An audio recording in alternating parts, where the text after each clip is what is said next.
Kia ora team, and welcome to Big Boys Boxing, where we're all about exactly that. The big boys. With big knockouts. And the big fights. So let's get into this. Kia ora team, and welcome to Big Boys Boxing for our first video on Rumble.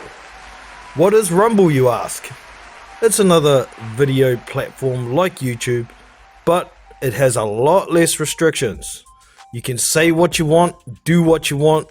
Of course, they have copyright, terrorism and racism guidelines that they enforce, but that's it. None of these new rules every year like YouTube, forcing creators to go somewhere where they can speak what they want to say, speak their mind without any restrictions. So if you haven't checked it out already, get over to Rumble and check us out. The link is in the description. So with that all out of the way, let's get into it. So this picture right here are all the top heavyweights at the moment. There's lots of people speculating about who should fight who. So I'm going to get right into it and tell you who I think should be fighting who. We do have one fight out of all of these fighters that is actually happening. It is scheduled. It has been really hard to make over the last 12 months. Some fat bag of milk kept moving the goalposts.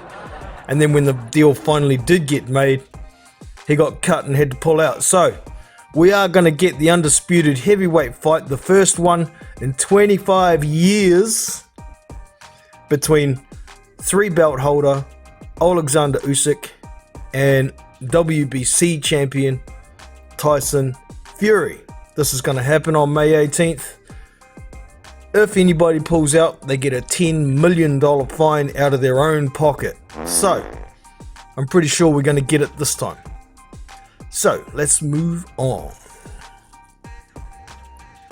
Now there has been another fight out of these guys ordered, but there's no guarantee it's going to happen.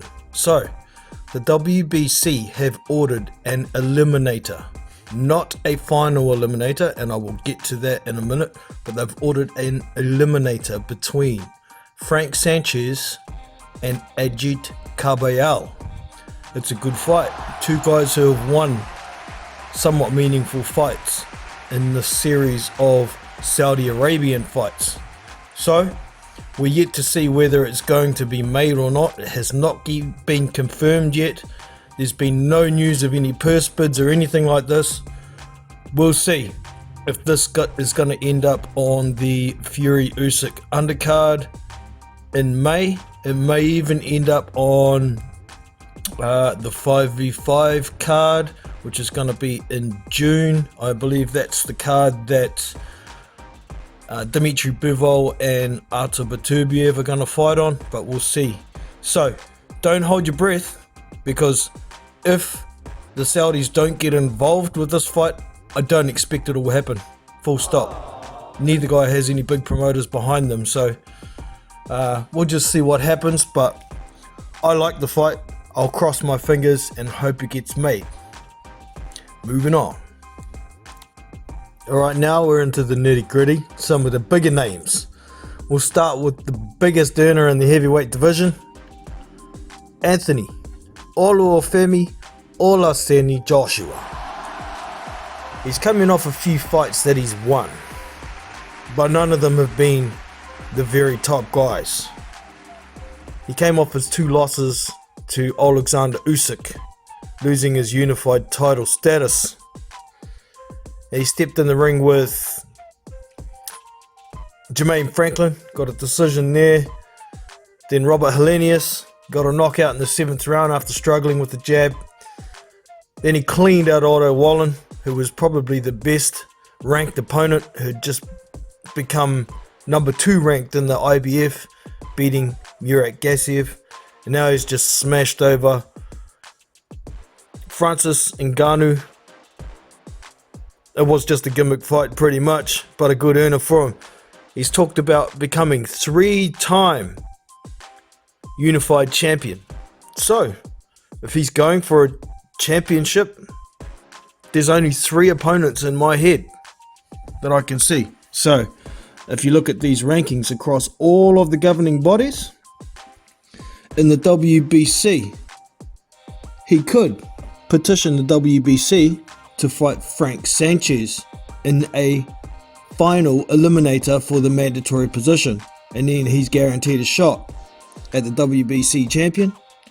Of course, it would cancel out the Ajit Kabial and Frank Sanchez fight, but top of the stack gets the pick, doesn't they? So, number 1 is Frank Sanchez. The second guy he should be targeting is Martin Bakole, who's ranked number 1 with the WBA. The WBA would be at the back of the queue because Daniel Dubois was the last one to fight for the WBA mandatory rotation. Next in line is the IBF. So, the second one is Martin Bakole. The third one he should be targeting is already a mandatory position in Filip Hrgovic. He's number 1 with the IBF. There's no ratings for the second position, and Anthony Joshua is number 3. So, to get hold of that title or the mandatory spot, he needs to fight Filip Hrgovic. And those are the only 3 opponents he should be looking at in my eyes. I've heard some fans talk about, I still want to see the Deontay Wilder fight. What you want to see Deontay Wilder fight at the top of the division for? Seriously, what's he done in the last 4 years to deserve a title shot or something close to it? I don't want to see it. Yeah, it should have happened. It didn't happen. Many point their finger at Deontay Wilder. It was his fault, so he deserves a hiding for it. Is that what it is? Many are also saying, I want to see the third Andy Ruiz fight too.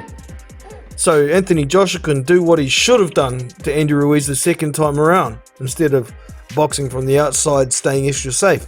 Because he's fought these guys who aren't at the top of the division, and now they think he's back that far, he can just bash Andy Ruiz over. Well, I don't want to see it, because Andy Ruiz is too inactive. He does not deserve a big money shot at the top of the division. He needs to work his way back up again, but he ain't. If Ruiz was going to get in the ring again with Anthony Joshua, from my point of view, he should fight a few decent level fights within the top 15, earn a shot, and that way he's going to be sharper as well. Because if I see a third fight, I want to see the best Andy Ruiz there is. I don't want to see some fat dude get beaten up in a one-sided fight. What's the freaking point of that? And it's not going to get Anthony Joshua anywhere in the rankings, because Ruiz ain't ranked very high because he's too inactive. So that's it for me. The 3 opponents that Joshua should be looking at is Martin Bakole, because he's the number 1 with the WBA. Get a shot at a title, get the number 1 position. Same with the IBF. Filip Hrgovic has the mandatory spot. Go get it. Go take it off him. And thirdly, Frank Sanchez, the number 2 with the WBC, would make a final eliminator with Anthony Joshua for a mandatory spot. Then he can get his shot at becoming 3-time unified champion. So let's move on to the next. Next is WBO interim champion Joseph Parker. He's just beaten Zhili Zhang over 12 rounds. He is contracted to rematch because he was the challenger to the WBO interim belt. So that should happen. However, I have heard Frank Warren say that he will try and get Joseph Parker a better fight than Zhili Zhang. How he's going to get around that contracted rematch, Your guess is as good as mine. He's going to have to try and convince Zhili Zhang there's better options, but I think he's fighting a losing battle there. If he does manage to convince Zhili Zhang, I expect Daniel Dubois will get put in there with Joseph Parker, but we'll just have to wait and see what happens with that one. So that's taken out 6 of the few boxes I've got in the picture. Leaves a few, but Andy Ruiz and Deontay Wilder should fight. Simple as that. They're both on the same side of the street, PBC. They've both got a couple of losses. They've both been world champions. Makes perfect sense.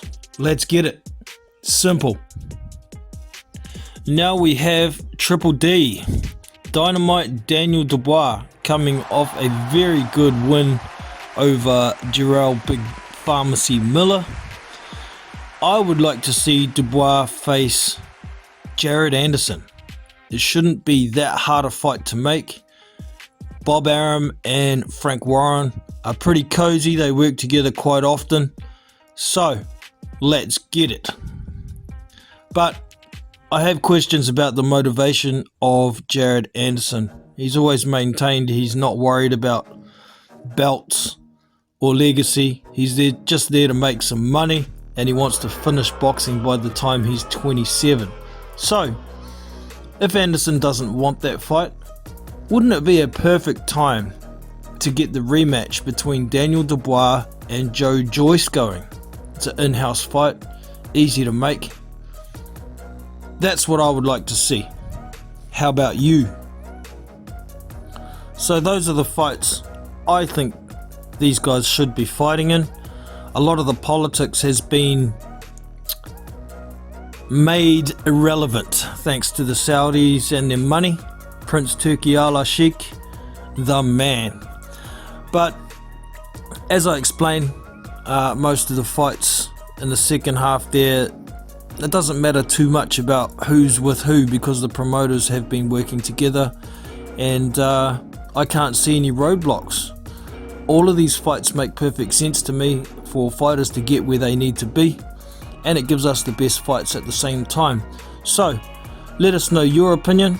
Am I wrong with the fights I have picked for these guys? If so, who would you like to see them fight and why? Let me know in the comments below, and I will catch you in the next one. I'm Jono from Big Boys Boxing, and I'm out. See you!